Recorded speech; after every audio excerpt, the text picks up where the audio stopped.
Starting off at number 10, we have the story of the Chinese virgin birth. In 2019 in China, a woman was brought into hospital with abdominal pains, which were then diagnosed as labor pains. The woman refused to accept the diagnosis as she was a virgin and had never had a boyfriend. Before she gave permission for a cesarean section to deliver her baby, she insisted that doctors carry out a virginity test, which of course they did, although the results were never made public, so it still remains a mystery. Up next, we have the story of the Indian virgin birth. Revati Barawakar from Ahmednagar, India, suffers from a medical condition which prevents her from having intercourse. This condition causes her private area to clamp shut when touched and actually prevented her from conceiving naturally. She and her husband turned to doctors for help to have a child and were actually able to conceive due to medical procedures, or thanks to a medical procedure. Since she had the baby without ever having intercourse, many agree that she had a virgin birth. Up at number 8, we have the story of the French noblewoman. In 1637, Madeleine d'Auvermont gave birth to a healthy baby boy, but her husband had been absent for 4 years. Well, Madeleine's husband was a nobleman, and at stake was her newborn son's right to inherit his father's title and land, as well, of course, as Madeleine's reputation and even potentially her life. In court, she claimed that she had just thought about her husband at night, often having vivid dreams and fantasies about him. She claimed that the child had been conceived through the power of imagination.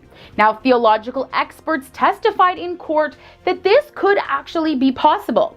Somehow the court found in her favor, and her son was declared to be the legitimate heir to his father's estate. All right, we have a big sciencey term coming up next: human parthenogenesis. In 1995, British geneticists reported the first case of partial parthenogenesis. True parthenogenesis requires a self-fertilizing female egg, which technically humans are not able to do. But when geneticists studied the blood of a 3-year-old boy, they discovered that his cells contained only XX chromosomes instead of the expected XY chromosomes that males usually carry. Normally, a child will receive X chromosomes from both the mother and the father, but the child's X chromosomes came exclusively from his mother. Researchers believe that the child's development started when an unfertilized egg self-activated and began to divide on its own. It was only much later that the egg was fertilized by a sperm, which allowed it to develop into a full-term baby. So while the child as a whole had a father, according to its blood, it did not. All right, and next we have the story of the Italian nun. In 2015, an Italian nun who had been living in a closed order for 2 years developed stomach cramps and collapsed at the convent in San Severino. The 31-year-old nun was rushed to the hospital where doctors told her she was in labor. She is reported to have said, "I can't be pregnant, I'm a nun."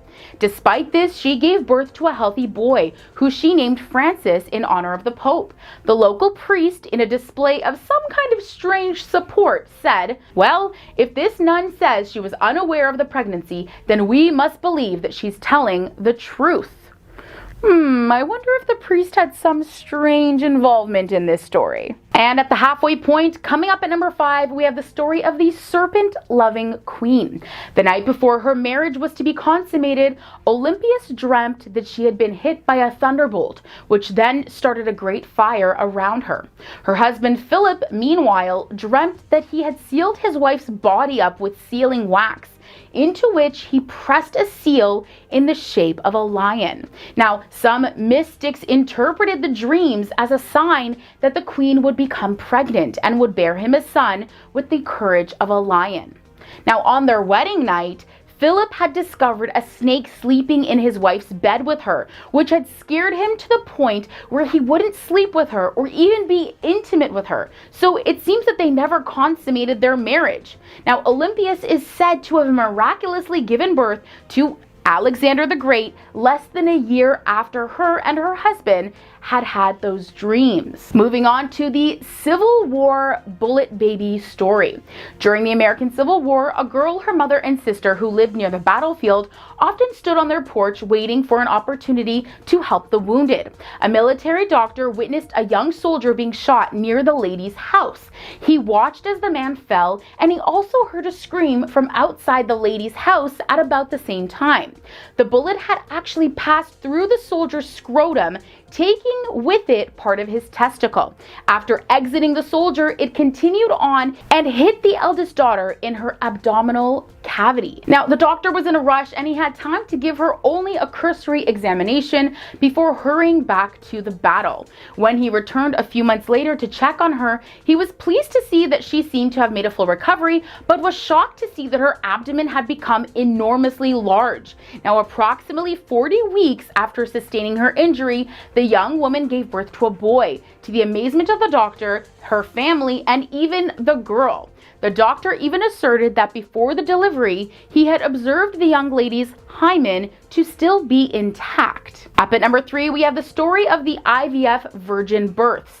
While science has now shown us that intimacy between a man and a woman are no longer a prerequisite for pregnancy, since 1978, many have successfully had children through IVF, including single women who are virgins. In 2016, it was reported that 25 British women who had never had intercourse in their lives were given IVF and went on to have virgin births. All right, now let's check with the story of Sister Josephine Rosenthal. When Sister Josephine Rosenthal was found to be pregnant in 1742, her fellow nuns at her isolated convent were speechless. Their confusion grew even greater when a medical examiner declared that not only was she still a virgin, but that she was actually physically unable to bear children. However, at 6 months pregnant, she was examined again and was positively declared to have undergone some kind of immaculate conception. Josephine passed shortly after giving birth, and the baby, named Maria, was cared for by the nuns, who believed that she had been sent by God. And up at number 1, we have the Virgin Mary. Of course, this list would not be complete without mentioning perhaps one of the most famously known virgin births. A doctrine of traditional Christianity, Jesus Christ had no natural father, but was conceived by Mary, a virgin, through the power of the Holy Spirit. The doctrine that Mary was the sole natural parent of Jesus is based on the infancy narratives contained in the gospel accounts of Matthew and Luke. It was universally accepted in the Christian Church by the 2nd century, and it remains a basic article of belief in the Roman Catholic, Orthodox, and most Protestant churches. Muslims also accept the virgin birth of Jesus. At number 10, we have Eve. Eve was the first woman created by God to be a companion for Adam, who was the first man created by God.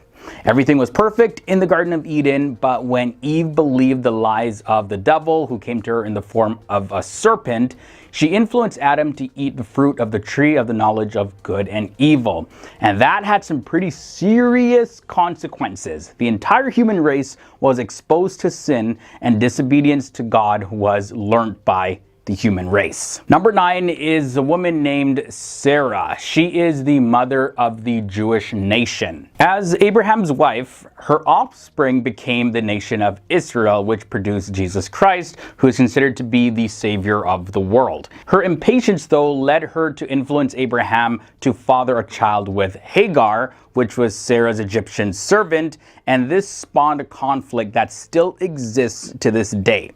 At the age of 90 years old, Sarah finally gave birth to Isaac through a miracle of God. Now, number 8, of course, brings us Hagar, and now Ishmael, Abraham's first son, was born of Hagar, and he is considered to be the father of the Arab nations and the ancestor to the Islamic prophet Muhammad. God had promised to make a great nation of Abraham, and that's found in Genesis chapter 12, verses 2 in the Bible. And when Sarah, the wife of Abraham, found herself barren, like she couldn't have any children, she encouraged her husband Abraham to sleep with her servant Hagar. And during the time that Sarah couldn't have a child, Hagar, who had a child, flaunted her child and acted a little bit rudely towards Sarah. And also when they were a bit older, Ishmael mocked his half-brother Isaac, who was born at that time from Sarah. So Sarah, in her anger, she told Abraham to send Hagar and Ishmael away forever, which Abraham did. But God, however, did not abandon Hagar and her son Ishmael. The two were stranded in the desert and they were dying of thirst, but God sent an angel to show them a well of water, and they ended up being saved. The woman at number 7 is Rebekah. Rebekah was also barren when she married Isaac, and she was unable to give birth until Isaac prayed for her. And when she delivered twins, Rebekah favored the son Jacob, the younger one, and she favored him over Esau, the firstborn of the twins.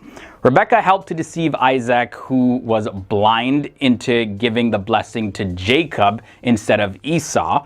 And like Sarah, her action led to some pretty big division.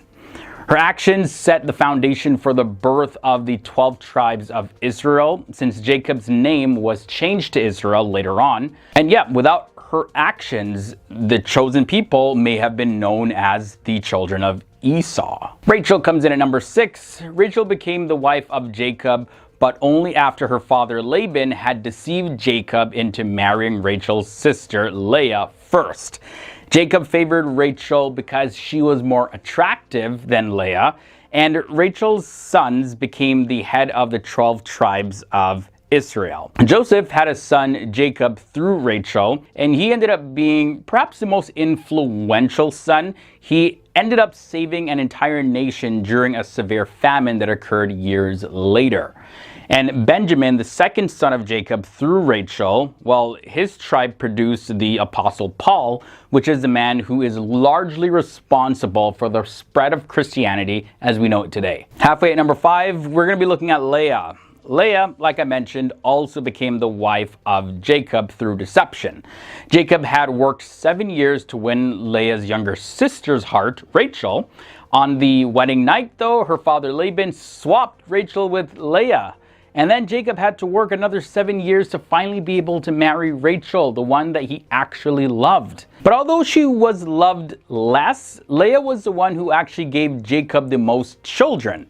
Her son Judah led the tribe that produced Jesus Christ, who is considered to be the savior of the world. Also, Judah is where we get the term Jew from, and he is actually the ethnic father of the Jewish people. Jochebed comes in next. Jochebed is the mother of Moses, and she influenced history greatly. When the Egyptians began killing the male babies of Hebrew slaves, Jochebed, she put baby Moses in a basket and placed it in the Nile River. Pharaoh's daughter found the basket, opened it, saw the baby, and ended up adopting Moses as her own son. Now, even though Moses was raised as an Egyptian, he ended up leading his people, the Hebrew-speaking Israelites, to freedom. Number 3 brings us Miriam, Moses' sister. She played a very important role in the mass exodus of the Israelites from Egypt. When her baby brother floated down the Nile River in the basket, she intervened when Pharaoh's daughter found him, and she said that she actually knew somebody named Jochebed, Moses' real mother, that could actually nurse the child for her.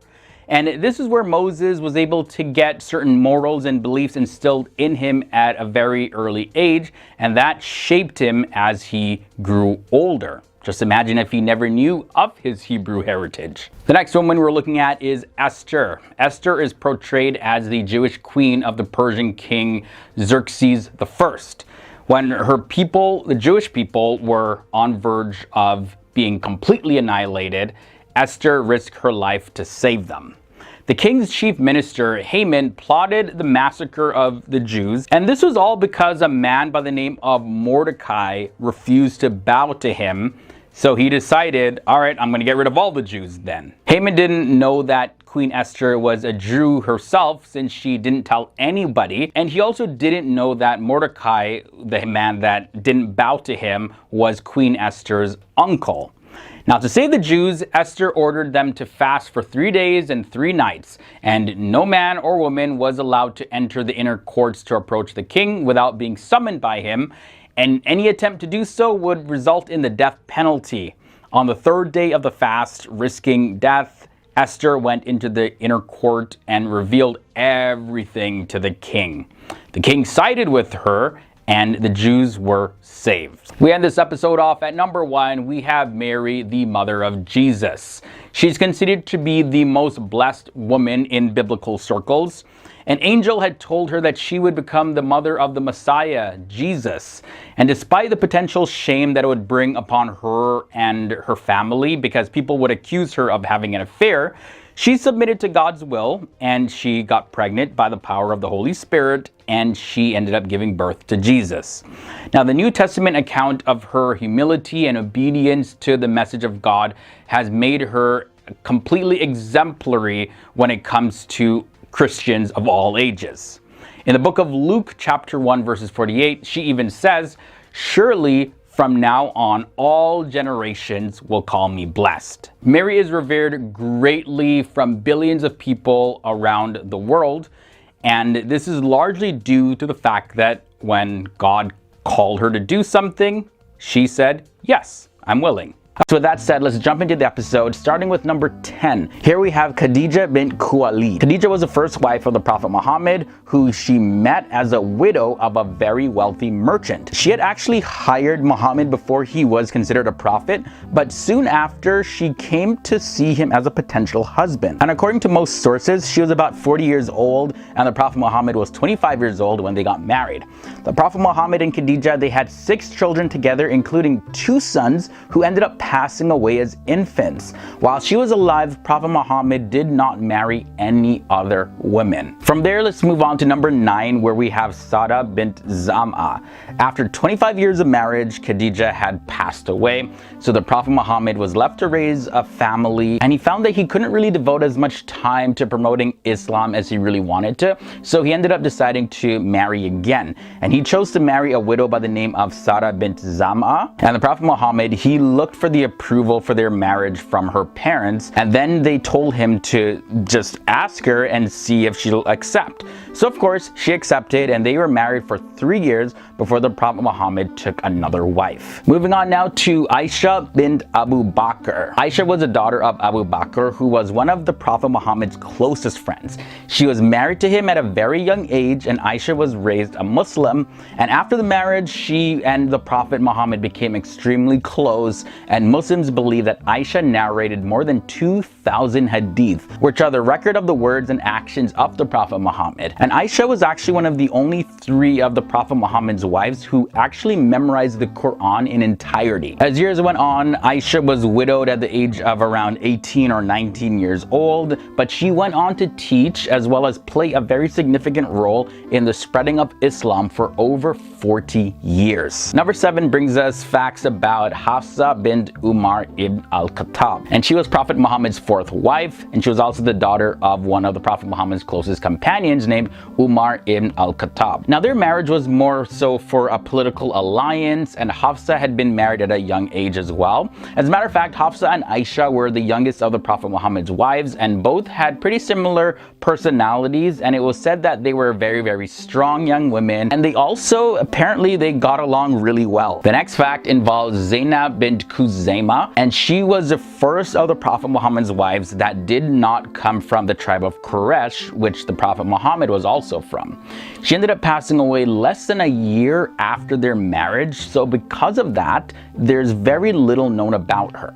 But before this marriage, she earned the title of the mother of the poor due to her generosity that she showed to poor people. Okay, so for number 5, here we have Salamah bint Abu Umayyah. Salamah, she married the Prophet Muhammad at the age of 29 years old, and this was after her first husband had passed away.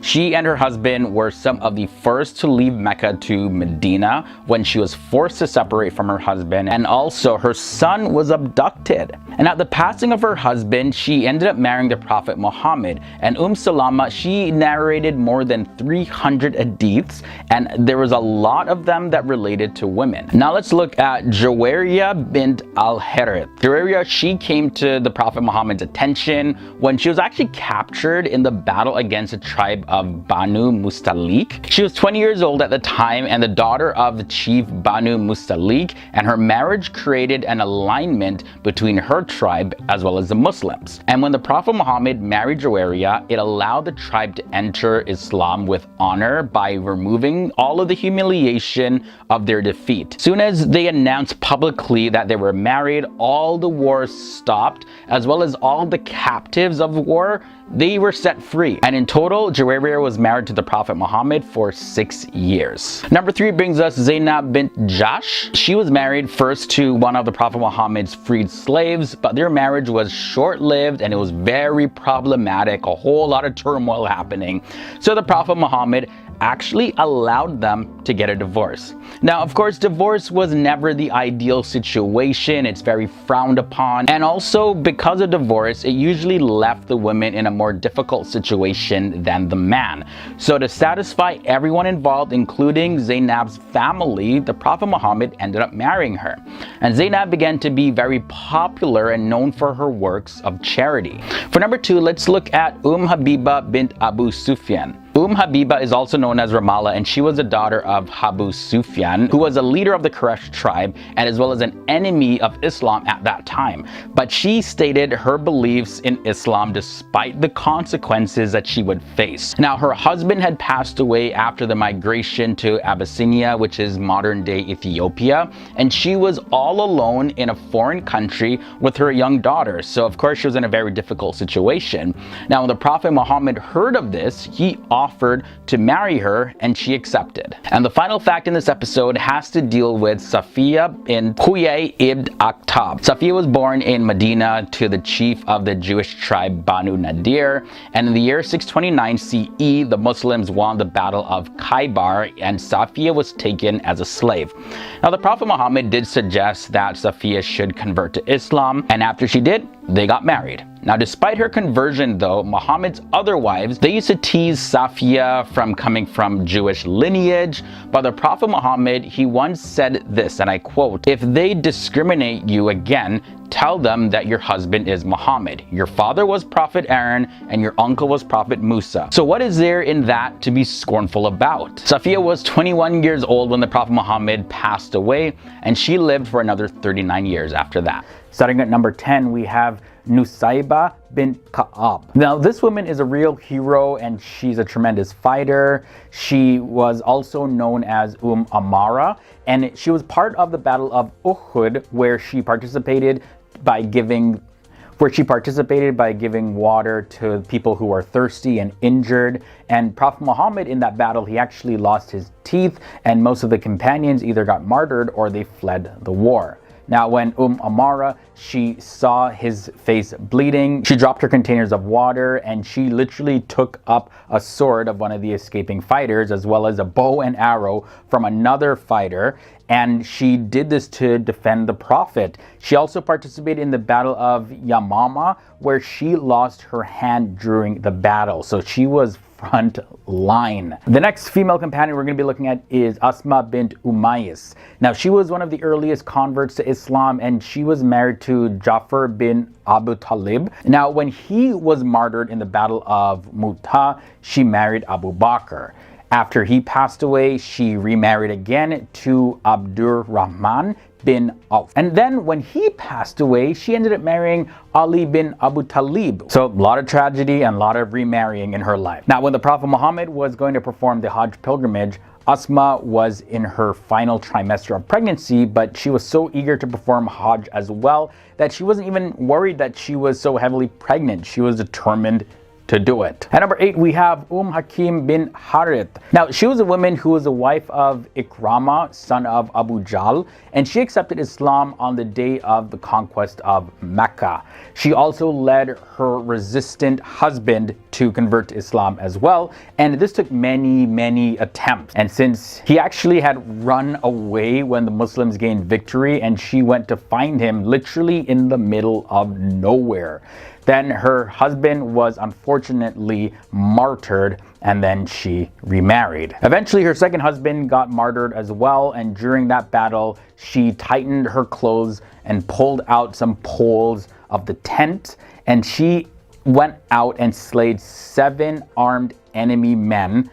So yeah, literally 1 woman versus 7 men, and they didn't stand a chance against her. Number 7 brings us to Sulaym bint Malhan. She was the mother of a famous companion, Anas bin Malik, and she converted to Islam before her whole family did, and her husband ended up divorcing her because she converted. Now when Anas bin Malik turned 10 years old, Sulaim took him to the Prophet Muhammad and offered him to his services. So Prophet Muhammad took him in and he stayed with him for about 10 years. And that's one of the reasons why there's so many hadith narrated by Anas. Number 6 brings us Kansa. Her full name was Tamadur bint Amr, and she's usually referred to as Kansa though. But she was a very eloquent woman and she was a poet. She was so great that even famous Arab poets used to call her the best of all the poets among humans and jinns.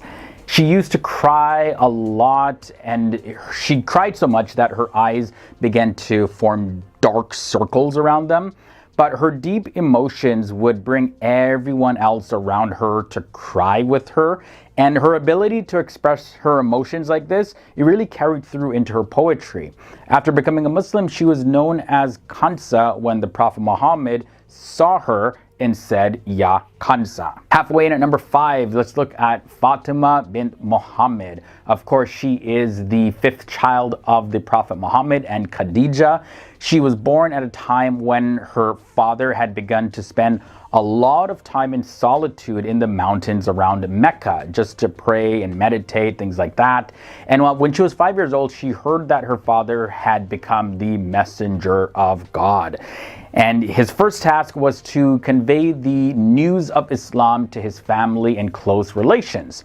They were to worship God and only God. Now her mother, who was a real pillar of strength and support, she spoke to Fatima at such a young age that her father was going to be doing this. And from that time, that's when she became a lot more attached and really felt a deep love for her father Muhammad.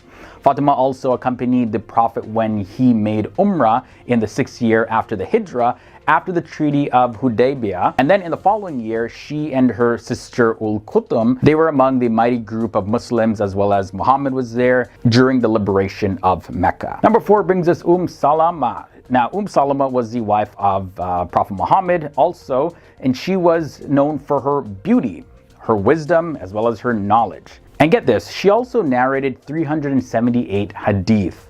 She used to take good care of her facial beauty, yet she was someone who was also very modest in her dressing, and she wanted other women to be modest too. It was narrated from Salamah that she mentioned women's hems to the Prophet Muhammad, and he said, let it down a handspan. Salamah said, but that will uncover her feet. He said, let it down a forearm's length, but no more than that. Next up at number 3, we have JUWAYRIYAH bint Harith. Now this woman, she was a Jewish royal. In one hadith, AISHAH describes her saying this, and I quote, she was a pleasant woman. No one saw her except he became captivated by her. But it was the beauty of her religion as she lived it out that really made her attractive. Because AISHAH also said this about her. I knew of no other woman who brought greater blessing to her people than JUWAYRIYAH.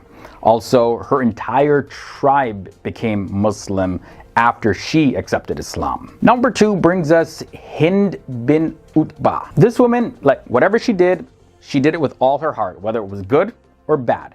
And she had a lot of anger towards Muslims. She was so intense that she accompanied the army to the Battle of Uhud and wanted to disfigure Muslim bodies. Eventually though, she converted to Islam, and because of her attitude that she previously had towards Muslims, she had a lot of remorse and she kept doubting as to whether or not she could actually face Muhammad. And she ended up veiling her face completely so that when Prophet Muhammad saw her, he wouldn't really recognize who she was. And that's how she took her Shahada and officially became Muslim. Now we end this episode off at number 1. We have Barira. She was an Arab slave girl and she was forced to marry another slave who was named Mughith. And he was somebody that she did not like at all. But as a slave back then, she didn't have much choice, so she had to get married to him, and she ended up having children with him. Now, AISHAH, she said this, Bara came to me and said, I have agreed with my masters to pay them. And Aisha helped her get free by paying her masters a certain price, and then she was completely set free. And then when Barira was a free woman, she was given the choice to keep her marriage with her slave husband or to leave him, and she ended up choosing to leave him. Then after she left her husband, she went on to become a great scholar, and she taught Islam till the day she passed away. So with that said, moving on to the woman at number 10, we have Khadijah bint Khuwaylid. She was known by the title of Mother of the Believers, and Khadijah was in her 40s and the Prophet Muhammad was 25 years old when they got married. So the Prophet Muhammad described his first wife as follows: she believed in me when no one else did. She accepted Islam when people rejected me, and she helped and she comforted me when there was no one else to lend me a helping hand. And only after her passing did the Prophet Muhammad marry again. Khadijah was the mother of 2 of Muhammad's sons who passed away young, as well as all 4 of his daughters. Moving on to the woman at number 9, we have AISHAH bint Abu Bakr. She was known for her spirit as well as good memory, and she became a teacher and a narrator of the hadith, which are the traditions and pronouncements of the Prophet Muhammad.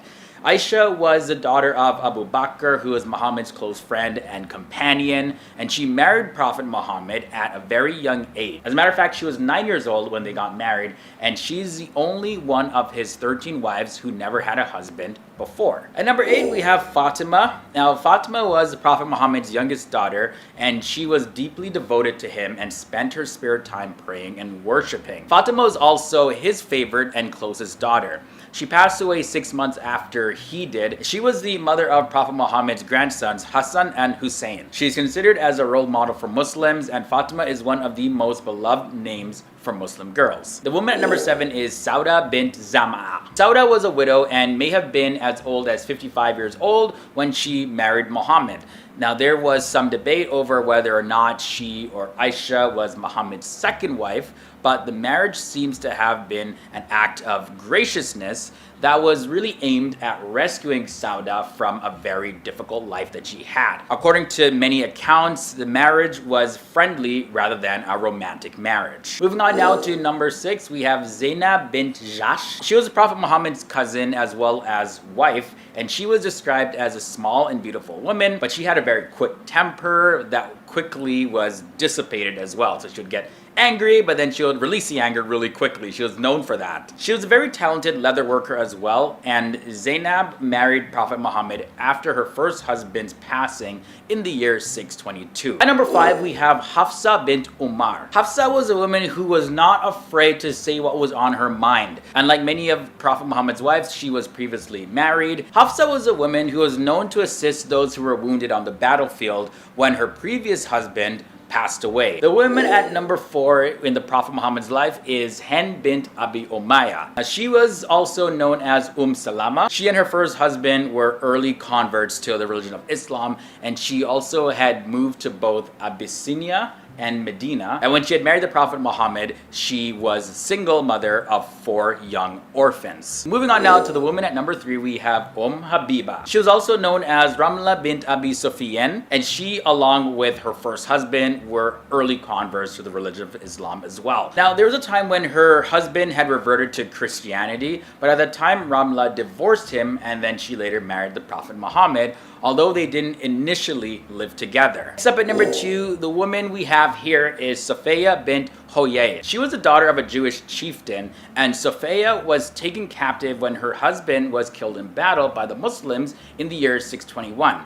And shortly after that, she converted to Islam and she married the Prophet Muhammad. And finally, at number 1, we have ZAYNAB bint Muhammad, and she was the Prophet Muhammad's eldest daughter, and she was born in the 5th year of his first marriage when he was 30 years old, and then she converted to Islam immediately after the Prophet Muhammad declared himself to be the final prophet. Now, it's believed that she passed away during a pregnancy that ended up being a miscarriage. Alright guys, so at number 10 is Zainab Ahmad. She was perhaps one of the most eminent Islamic scholars of the 14th century. Zainab belonged to the Hanbali school and resided in Damascus. She had acquired a number of ijazas, which are diplomas basically, in various fields, most notably in the field of hadith. In the early 14th century, she taught such books as Sahih Bukhari, Sahih Muslim, the Mutawa of Malik B, and many more. Among her students was the North African traveler Ibn Battuta. Zaynab's name appears in several dozen of the isnads of Ibn Hajar al-Asqalani. It is important to point out that Zaynab was actually one of the hundreds of female scholars of hadith during the medieval period in the Muslim world. Next up on the list is Razia Sultan, who was the ruler of the Sultanate of Delhi between 1236 and 1240. Her father Shams al-Din al-Tumish had Razia designated as heir before his death, therefore making her the official ruler of the Sultanate. She was a fairly effective ruler and was a major patron of learning, establishing schools and libraries across northern India. In all matters, she behaved like a sultan, leading armies, sitting upon the throne, and even adopting the same royal dress as her father, to the outrage of many. She also insisted on appearing unveiled in public. In 1240, she was overthrown in a rebellion by the nobles of the kingdom, who among other things were strongly opposed to being led by a woman. Well, that's really unfortunate. Go female power nonetheless. At number 8 is Al-Malika Al-Harra Arwa Al-Saleh. Her full name is Arwa Ahmad B. Muhammad al-Saleh. From 1067 to 1138, she ruled as the Queen of Yemen in her own right. She was an Ismaili Shi'i and well-versed in various religious sciences, Quran, Hadith, as well as poetry and history. Chronicles describe her as being incredibly intelligent. Arwa was given the highest rank in the Yemeni Fatimid religious hierarchy by the Fatimid Salaf al-Muntasir. She was also known for being the first woman in the history of Islam to be given such an illustrious title and to have such authority in the religious hierarchy. It was also during her reign that Ismaili missionaries were sent to Western India, where a major Ismaili center was established at Gurjat, which continues to be a stronghold of the Ismaili Bohra faith. She played a major role in the Fatimid schism of 1094 during her support behind al-Mustali and later al-Tayyib, and it is a mark of her immense influence that the lands under her rule, Yemen and parts of India, would follow her in this. Indeed, Yemen became the stronghold of the Tayyibi Ismaili movement. Her reign was marked by various construction projects and improvement of Yemen's infrastructure, as well as its increased integration with the rest of the Muslim world. She was perhaps the single most important example of an independent queen in Muslim history. At number 7 is Rabi'a al-Adawiyya.